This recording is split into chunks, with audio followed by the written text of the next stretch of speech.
Hello and welcome to Downtown. I'm your host, Robbie Haig, and thank you for being with us once again. Today I'm talking with Jennifer Harris, who is director of the library in Plymouth. And it's a pleasure to have you here with me, Jennifer. Thank you, Robbie. And I, of course, am very proud of what goes on at the library. Okay. And knowing that it's a great deal having to do with you, that all of this is going on.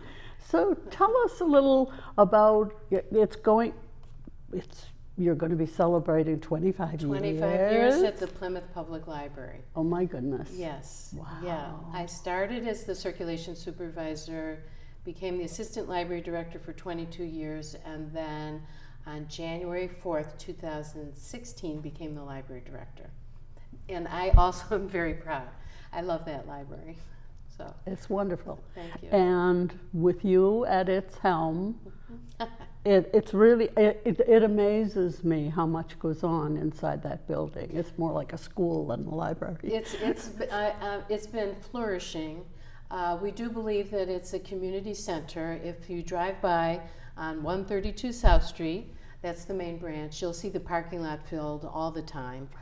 With all our different programming and people coming in for the different books and e-books. I can go on, but... You can. You go right ahead. Okay. Okay. I'd like to tell you how I ended up at the Plymouth Public Library. It was through serendipity. I had always wanted to be a librarian and always a public librarian. Since I was 16, I'd worked in libraries. I ended up through life journey in Boston in the late 1980s, and I was working at the Somerville Public Library. And while I was working full-time, I finally decided to go back to school and get my master's degree in library science, which is the only reason why I can be where I am today is by getting that master's degree. And Simmons College has one of the best programs. So in 1989, I finished that, and then I began my search to become an assistant library director. I felt management was my area, and circulation is where I got my roots and my experience. So I was interviewing on different towns. I wanted to move on the South Shore. The Big Dig was going to happen for those of you who can think back to the Central Artery. Oh, yes. So we wanted to be on the South Shore. And I went to Milton Library, and they said that Plymouth Public Library, which was a new library, was looking for a circulation supervisor. So I didn't know anything about Plymouth. I'm from Cleveland, Ohio originally, and we did not have the internet. You didn't Google anything at that point. The World Wide Web was just beginning, was just being born. And so I got in the car and drove down and drove into that parking lot. Well, you have to understand that Somerville had no parking lot. It was a beautiful Carnegie building, but much in need of repair. So I pulled in and saw this brand new building, which opened up in 1991, and it was in July or August of 1993 that I came, and I fell in love that minute. I wanted that job. I could picture myself there, and it kind of became my second home. So I was hired, and I began and worked my way up. And over the years, some of the changes, which I think is significant to bring to the audience, is that, as I said, there was no World Wide Web. Now everything we do is based with the internet. We have public computers. We have Wi-Fi. I just completed a project of building up the Wi-Fi infrastructure in that whole building. It's 52,000 square feet. 27 years old, and the community still looks at it as the new library. And it's beautiful. It is beautiful. I know where every nook and cranny that needs, repair or some loving attention, but I also know that when you walk in, you feel you're in an important building, a building with lifelong learning involved. Yeah. And speaking of lifelong learning and repairs, this is a good time for you to mention what's just been done with the library. Yeah. So about 5 years ago, we did a renovation in our front circulation desk. which Nick Filla was the architect and designed. And we have a beautiful desk with a marble top that people come in now. It's much more welcoming. We opened up the room. There's more room as you move about the library. So that was the first improvement, and that was my first renovation. Then, as I took over as the library director, we did a 5-year strategic plan. That was the first year spent, very involved, and the plan was filed with the Mass Board of Library Commissioners. And from that, we had selected goal number 1 was to create 3 literacy classroom spaces. We did an internal renovation. And as a result of the work that we've done, and we just completed it, we're now in the process of putting furnishings, and we'll be starting classrooms in the fall. That allowed us to receive a grant from the Department of Elementary and Secondary Education. We will receive $267,000 per year for the next 4 years. That's over $1 million that we're bringing to the town of Plymouth. Excellent. And with the goal is for adult basic education, English as a second language. We tutor people.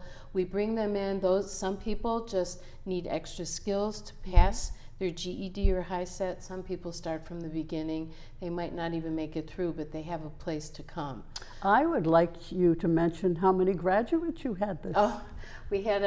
We had a marvelous evening of recognition. Every year we do a graduation. So the people who actually get their GEDs, we give them gowns and their caps, and we do a whole ceremony. So they get the experience that they never had before. And this year we celebrated with 30 graduates. So it's and I was there, and I was most impressed. It was, yes, yeah. Many and varied reasons for these people to come back and get the education they so wanted. And struggled through to get each student has their own story.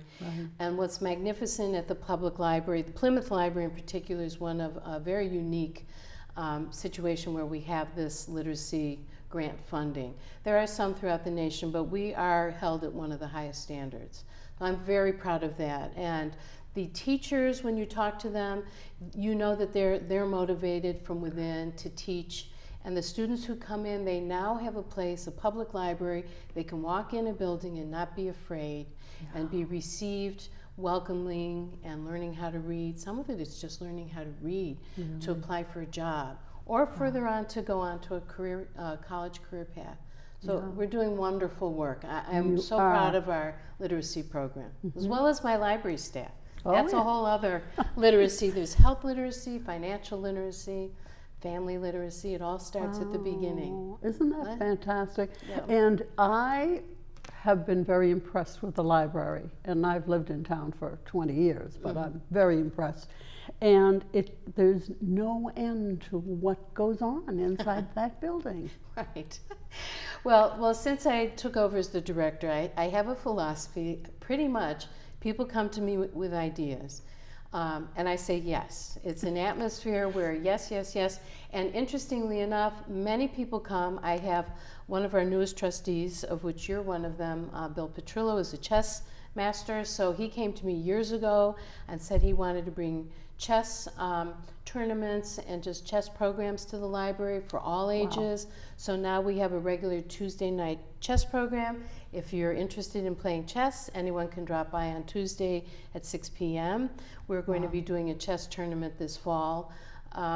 So someone else came to me, Dr. Pat Steiner with Brandeis University. She had just moved to the Plymouth area, and she believes in the Benjamin Franklin junta philosophy, where they meet once a week. Usually it's with wine and food. We can't accommodate the wine. We can't accommodate water and the food, but we've started a philosophy club. And so it's going on for a year, and she holds other sessions, but you can go online and look. So they talk about broad subjects, and they're self-run. So I set it up, book the room, and let them run with it, but keep a light hand on it. Since I've started, we now have 5 official book clubs. A library associate, Kate Gomes, came to me and said that she wanted to run kind of a newer genre fiction book talk. So we've done several books, including The Handmaid's Tale. We recently did Norse mythology. So that's usually once a month. And then I found from years ago when we did a One Book, One Community, we read Moby Dick by Herman Melville. Mm-hmm. And everyone moaned and groaned when I said I wanted to do Moby Dick, because they were sending the Charles W. Morgan, the boat that was the ship that was actually filmed in the movie Moby Dick. It was coming up the coast from Mystic up to Boston, and I knew Plymouth, right, is such a nautical and ocean-themed town that they would love it. I had people coming back and reading Moby Dick who had struggled in high school and college, and they read it, and it gave birth to a classics book club. I have a group that comes. I get 15 to 20 people. I believe it's July. Let me look at my let me look at my calendar. I think I missed it. July 30th is going to be The Sound and the Fury by William Faulkner. Wow. So I read each one of these books and then lead a discussion, but it's just because people are responding. And I think that they're enjoying coming in and being stimulated. Fantastic. People still read books. Yes. Yes, we do. Yeah. And I like to hold a book. Yes. You also have people from the community coming in with their paintings and yes, our art gallery. Your art gallery, okay. Yes. Would you like? So our corporation, many people, they don't understand. We have something called the Plymouth Public Library Corporation is our fundraising arm. And our board of trustees is self-appointed, so they assist with that as well as represent our policy-making group. So again, Plymouth is very unique. It began in about the 1860s, I believe. It was called a men's library, and it was a subscription you paid to join it. Mm-hmm. It was down in the center of town, and actually, I believe it was. I'm drawing a blank on where it originally started, Bartlett Hall. Okay. And then it ended up moving. And it is one of the oldest in the country. Yes, yes. And then it was on North Street, 11 North Street, which by the time we moved to the Plymouth Public Library on 132 South Street, they sold it, and it now is the Plymouth Art Guild. So, so there's a connection there, and the corporation was approached by the Art Guild and some other members, and one of the trustees, Richard Swanson, and he came to me and the board and said that he would like to open an art gallery within the library. So we all work together, and I will tell you that the most expensive thing to do when doing that is lighting. So if anyone ever, it's not the cost of painting and hanging system, it's always lighting. Yeah. So we renovated, spruced up the area. It's in the main foyer. We cleaned out a lot of the eye-distracting visuals, and so when you walk in now with the new circulation desk and you go towards the stairway, you will see the art gallery. So there are artists, local artists will go through a process where they are invited to do a show maybe 1 month, maybe 3 months. We typically have an art reception for them. So currently we have Meredith D'Ambrosio. And what a reception it was. Yes, there were close to 200 people there. It was wonderful. And a lot of good food. There's always food related with these programs. Yes. If you feed them, they will come. But it's wonderful. So people who live in the community will bring family and friends who are visiting, and they'll come to look at the art show, and then they'll go, oh my God, look at this wonderful library. It is. Yeah. Now, you mentioned the other library, or the smaller library in Manomet. In Manomet. Well, before we go further, Robbie, may I also mention our connection to the Sandwich Library? Yeah. Because it's always intriguing for people to understand that there are library networks. That's how we're connected through our delivery system, and how we're connected, how we receive our internet and our online databases, and that's how you search. So the Sandwich Library had been, I believe they were part of CLAMS for years. And our library, Plymouth, is part of Old Colony Library Network, which is over 20-some years old. And at some point, Sandwich was looking for access, and we were looking for their collection. They had one of the best fiction collections and broaden the overall base with which OCLN could borrow. So Sandwich joined in I can't say the date of it, but it's very easy for us to get books from Sandwich. Wonderful. And we're all part of the same network. Oh, I love it when networks really do network. And yes, librarians are famous for making a dollar stretch, and the network system throughout the state of Commonwealth is very well known. Mm-hmm. So as far as Manomet goes, that's your next library before you get to Sandwich. Manomet is on 12 Strand Ave. It used to be Rockland Trust years ago. Then it was Checkers Pizza.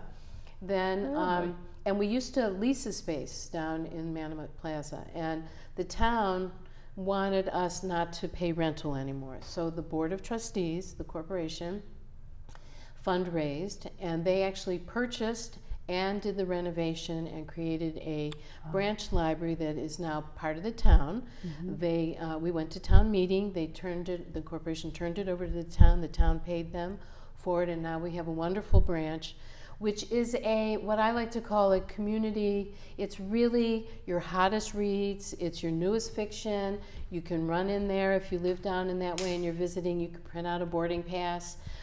So there's public computers, there's children's room. We do programming on Mondays.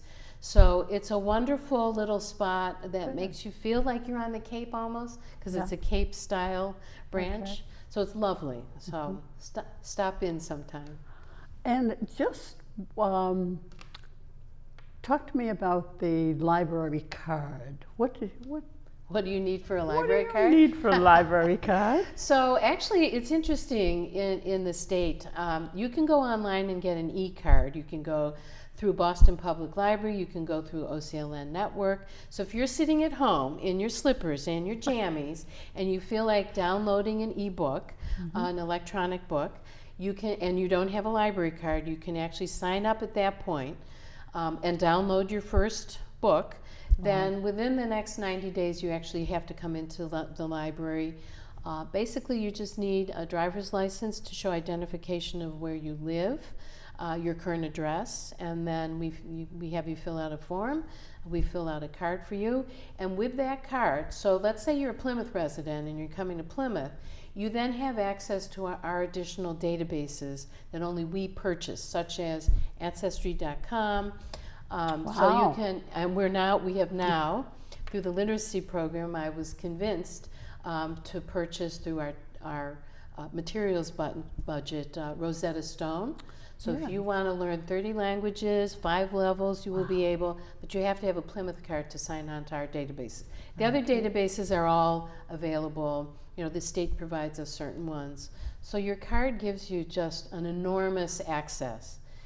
And I'll go into ebooks real quickly if you don't mind. No, go right ahead. So some of the fun stuff that we have that people who have mobile devices, your iPads, your laptops, your cell phones, you can download an electronic book. You don't have to go to Amazon and pay money for your Kindle. You can set up an account through, not that I'm dissing Amazon, it's just I'm a public library, so we want to provide free services to our community. Good. So you can come, if you have a little trouble setting it up or you're unfamiliar, your family might have given you an iPad and you go, oh my God, what am I supposed to do with this?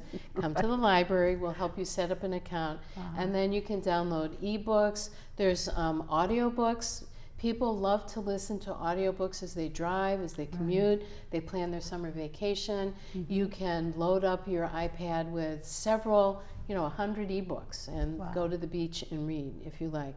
However, I have to tell you that the regular book, the paper version, is still preferred by most people at different times in their life.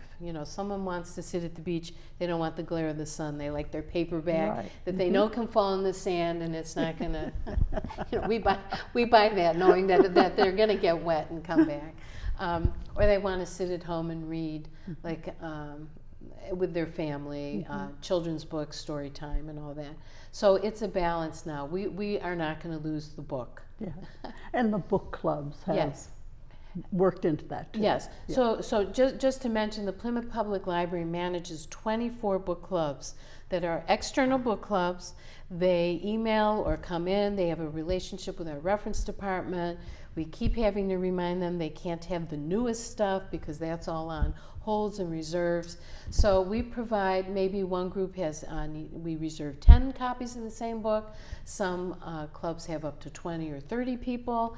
So we also purchase the overdrive version, the ebook, the audiobook. Some people can't read for a book club, but they can listen. And that's all acceptable. Or they watch the movie. Wonderful. I've really learned that people can relate to different movies as well as audio. Like the actor who's reading it might really bring a book alive. Right. Sherlock's a good example of that. Very Agatha good. Christie. We Very did good. Murder on the Orient Express. And it's amazing to watch people's different experiences. And we let all that flourish. I would like you to talk about the programs that you have for fundraising at the library. Okay. So I myself do not ask for money. Cannot. I cannot ask for money ethically, although if you shoved $20 in my face, Yeah. I would give it to the corporation. But basically, we run 2 annual book sales. We do that, we call the Summer Solstice Book Sale, which we just held in the middle of June with our kickoff of our summer reading program. And in the winter is our bigger book sale, which is when it's always the last Saturday in January, our main Phalo room. We take it over and load up with books, mostly what people have donated that we curate and make sure are in good shape, as well as some weeding that we do in the library. We also have on site, when you first walk in the main library, if you turn to the right, we have the corporation used bookstore, gently used. Yes. And we have a wonderful volunteer, Hazel Minsky, who donates her time religiously and very focused, so that we have wonderful books always there for people to purchase. Just so you know, we have museum passes that people can check out. The library does buy them and then provides them to the public. But as far as some upcoming fundraising that's more on the corporation's big ones is our annual Taste of the Town, which will be on Thursday, November 8th. And it's a very popular. Fabulous. This is our 15th year anniversary, and we're planning some real special media promotion. We're working on a new television monitor that will be in the foyer that will be announcing daily activities at the library as well as promoting the restaurants. What happens is there's usually about 20 or 25 restaurants who come to, this year it will be at Waverly Oaks, and they provide the food themselves and serve it. So people who buy tickets can come and they can taste from all around the town. And then there's a wine tasting through Piappi's. I believe there's a Scotch bar and a cigar bar and fun. Yes. Excellent. So that's November 8th. Okay. Very good. Summertime reading you have also. Yes. And I would like to tell you that I was very impressed that the library actually was responsible for bringing out the garden, the secret garden. The not-so-secret garden. Yeah. I reread and enjoyed as much as the first time I read it. Wonderful. So I should have brought a copy. We have 3 different books. If anyone can sign up, you can go online or call one of us. So the Secret Garden, we had our own artist, Terry Cole, design the cover. It's beautiful. We printed our own version that has additional information, such as different gardens throughout Plymouth. It's called the Plymouth's Not-So-Secret Garden Summer Reading Program. We ourselves have a beautiful garden in the back called the Dr. Schiff Garden, where we have some lovely flowers growing and benches, as well as the staff has, they convinced me that they wanted to plant things and grow them, fruits and vegetables and flowers. Good. So I secured some whiskey barrels, and we have pots, and it's absolutely beautiful. We have tomatoes growing. If we have an abundance, we'll be handing them out to the public. And you also had packages of seeds that were available. Yes. And Aren't you good? Particularly. You really do know my program. Good. I love it. Thank you. So we introduced our seed catalog this year. Another staff idea that came. We had an old card catalog that's been kicking around. It's so heavy and we don't use them anymore because we're all online. Yeah. But I couldn't get rid of it because I knew somewhere along the way. So we came up with the seed catalog, which is a thing that libraries are doing. And then Ann Phelan, who's our CEO of the corporation and very art and crafty, she actually decoupaged heirloom seed packets. It's beautiful. It's in our front foyer. People can check out seeds. They can check out multiple packets, take them home, plant them. We're looking for people in the fall when they harvest, if they want to bring back seeds from their successes. So it's really very fun. We get donations from nurseries around the country. Wonderful. We had at least 500 to 1,000 packets that we checked out this summer. And my 3 little whiskey barrel gardens are growing quite well. Thank really? you. Yes, wonderful. See, it's the watering I think watering is planting is not key, the challenge. right? It's the watering. It's the watering. So we are, yes. The second book is, just so I don't forget, is also. This is the nonfiction, which is The Animal Vegetable Miracle by Barbara Kingsolver. So again, that's a book talk by Kate Gomes, and that's coming up next Monday, July 16th. You don't have to have read the book, but go online and sign up for it. We still have copies available. Right. And the third one, which is we offered a historical fiction version, which I came up with because it had potato peel in it, is the Guernsey Literary and Potato Pie Peel Society book, which was on the bestseller list for years. It's such a lovely read. It's written as letters based in the Channel Islands in World War II, and it's written just beautifully. So we have copies of that, and there is a ton of Guernsey programming coming up. Can I take a minute just to show you that and what we're doing now is this wonderful new marketing tool. I'm not sure if that shows up, but if you come into the library or call us, we'll mail you, or you can go online and see it. June is already done. We have July and August. And then if you read the back, it will tell you all the different programs that are going on. There's children's programming galore. We are featuring our 4 summer long concerts. The very first one is tomorrow at 12 o'clock. But it's designed so you put it on your refrigerator and you know what you're doing that day at the Plymouth Public Library. And it's almost every day there's something. Almost Very every day exciting. there is something. Yes. I'm very impressed by it. Yes. You work very hard. Thank you. I'm there a lot and I love it. Yes, you are there a lot. And we do some great classical music programming. I'm going to be, the Modernistics are coming on July 23rd. Tap dance, a real tap dance, and music from the Great American Songbook. And we have a beautiful grand piano that we have artists who perform on August 8th. I have Robin Carmichael, who's a classical pianist from LA, is doing at least a tour of the United States. She saw the type of programming we do and she contacted me. Fantastic. We have Sarah McQuaid is coming for the corporation annual meeting on Monday, October 15th. She's a folk singer, and she's on Spotify. We just had Anya Minogue, who was here, who's on Spotify. Yeah. And if they're on Spotify, if they're performing anywhere locally within 50 miles, Spotify promotes the event. So Anya's event was announced, and Anya's international. A Celtic harpist, and she's promoting the Plymouth Public Library. Gets I've seen Spotify. a couple of times there. It is cool. You're very social cool. media. You are wonderful, and I hope we've gotten everything in, yes, Jennifer. I think so. Yeah. There's so much more, but we'll contact you as others evolve. Okay. Thank you so much for being here. You're a pleasure. Thank you. And thank you all out there for being with us. This is your host, Robbie Haig, for Downtown, and we hope you'll visit us again real soon. Thank you. Thanks.